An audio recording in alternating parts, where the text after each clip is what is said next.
15 شعبان کی رات میں ہمارے ملکوں میں جو ہمارے عجمی ملک ہیں اس میں وہ کچھ ہو رہا ہے جو نہ میرے نبی نے کیا، نہ صحابہ نے کیا، نہ تابعین نے کیا۔ عجیب و غریب عبادات گھڑ لی ہیں، عجیب و غریب اس کے اعمال بنا لیے ہیں اپنی طرف سے، اور مسجدیں بھری ہوتی ہیں اور روشنیاں لگی ہوتی ہیں اور آتش بازی ہو رہی ہوتی ہے۔ میرے نبی نے اس رات کی فضیلت بتائی، عمل کوئی نہیں بتایا۔ جیسے یہاں کوئی صلاۃ تسبیح کی جماعت کرا رہے ہوتے ہیں، کوئی اجتماعی تہجد پڑھ رہے ہوتے ہیں، کوئی دیگیں چڑھا رہے ہوتے ہیں، کوئی آتش بازی کر رہے ہوتے ہیں، تو وہ اس میں اتنا غلو ہو گیا ہے کہ یہ بھی ٹھیک نہیں۔ اور کچھ علماء نے اس کے رد میں اس کا اتنا انکار کیا ہے کہ اس رات کی کوئی فضیلت ہے ہی نہیں، یہ بھی ٹھیک نہیں۔ اس بیچ کا راستہ، اس رات کی فضیلت میں جتنی احادیث ہیں وہ ضعیف ہیں، لیکن اتنی کثرت سے ہیں کہ ان سب کا مل کر جمع ہو کر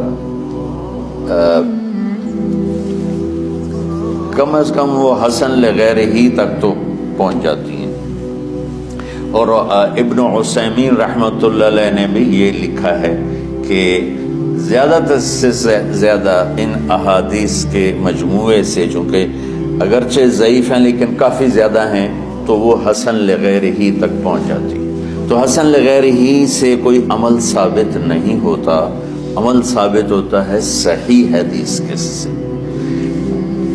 ایک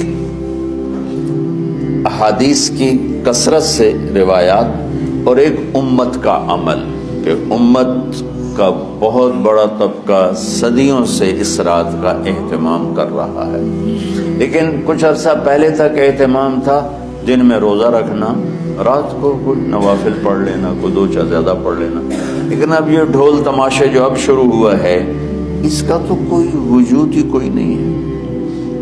تو اس رات کو اللہ تعالیٰ نے مبارک بنایا، اور حدیث پاک میں آتا ہے کہ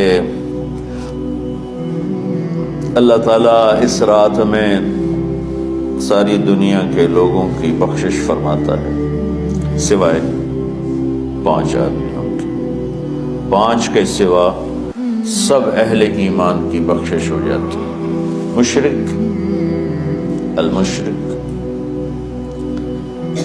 پہلا مشرک، دوسرا مشاحن، مشاحن کیسے کہتے ہیں؟ دل میں بغض رکھنے والا، کینہ رکھنے والا۔ تیسرا مسبل ازارہ، اپنے پاجامے شلوار چادر کو ٹخنوں سے نیچے تک لے جانے والا، لیکن ایک شرط کے ساتھ کہ وہ تکبر کی وجہ سے ہو، سستی کی وجہ سے ہے، غفلت کی وجہ سے ہے۔ چونکہ جب آپ نے ایک مرتبہ اس کے بارے میں بات کی تو حضرت ابوبکر صدیق نے کہا یا رسول اللہ، میری چادر، عرب چادر باندھتے تھے جیسے ہمارے پنجاب کا لباس چادر تھا، اب وہ کم ہو گیا، ہماری تو بزرگ عورتیں بھی اور مرد بھی سب چادر باندھتے تھے، شلوار تو کسی کو پتہ ہی نہیں ہوتا تھا ہمارے بچپن میں۔ یہ تو پھر آہستہ آہستہ جب تعلیم آئی تو شلوار دیہاتوں میں بھی اور شہروں میں عام ہو گئی۔ تو اگر وہ اس لیے لٹکا رہا ہے کہ طبیعت میں تکبر ہے، پھر اس وعید کا وہ حقدار ہے۔ اگر ویسے اس کی نیچے جا رہی ہے تو میرا مالک ایسا، وہ تو ہے ہی رحیم و کریم، ہے ہی رحیم و کریم، ہے ہی رحیم و کریم، صرف شلوار نیچے لٹکانے سے وہ اتنی شدید سزا دے۔ اگر اس کے پیچھے تکبر ہے، پھر ہے یہ تکبر نہیں ہے تو انشاءاللہ وہ اس سے محفوظ ہوگا۔ تو اپنی چادر کو لٹکانے والا، لیکن بشرط تکبر۔ کتنے ہو گئے؟ عاق لوالدیہ، ماں باپ کا نافرمان، نافرمان ایسا کہ دکھ دینے والا. چھوٹی موٹی اونچ نیچ تو ہر بچے سے ہو جاتی ہے, نہیں, جن نے والدین کو ٹکڑے ٹکڑے کر دیا ہو اور ان کو دکھ دے دے دے دے کے ان کا سینہ چیر دیا ہو, چونکہ آپ کہتے ہیں پرزے پرزے کرنا کسی چیز کو, تو اپنے دکھ دے کر اپنی بدتمیزی کے ساتھ اس نے ماں باپ کا دل زخمی کر دیا ہو, ایک یہ نہیں معاف ہوتا. 5واں مدمن خمر, مسلسل شراب پینے والا, مستقل جو شراب کا عادی ہو. ان 5 کو مؤخر کر دیا جاتا ہے. معافی نہیں ہونے کا مطلب یہ نہیں کہ اللہ تعالیٰ کبھی معاف نہیں کرے گا. معافی نہ ہونے کا مطلب یہ ہے کہ یہ 5 ایسے گناہ ہیں کہ اس کی وجہ سے بخشش رک جاتی ہے. اگر وہ شرک سے نکل آئے, وہ کینہ سے نکل آئے, وہ تکبر سے نکل آئے, وہ والدین کی نافرمانی سے نکل آئے, شراب چھوڑ دے, تو ان کی بھی بخشش ہو جاتی. جب کوئی توبہ کرے گا فوراً بخشش ہو جائے گی. نہ 15 شعبان کی ضرورت ہے, نہ لیلۃ القدر کی ضرورت ہے, نہ بیت اللہ جانے کے ساتھ توبہ کی شرط ہے. جہاں بھی وہ بیٹھ کے توبہ کرے گا, جس لمحے میں کرے گا, اسی وقت اس کی توبہ قبول ہوگی اور اللہ اس کے پچھلے سارے گناہوں کو معاف فرما دے گا.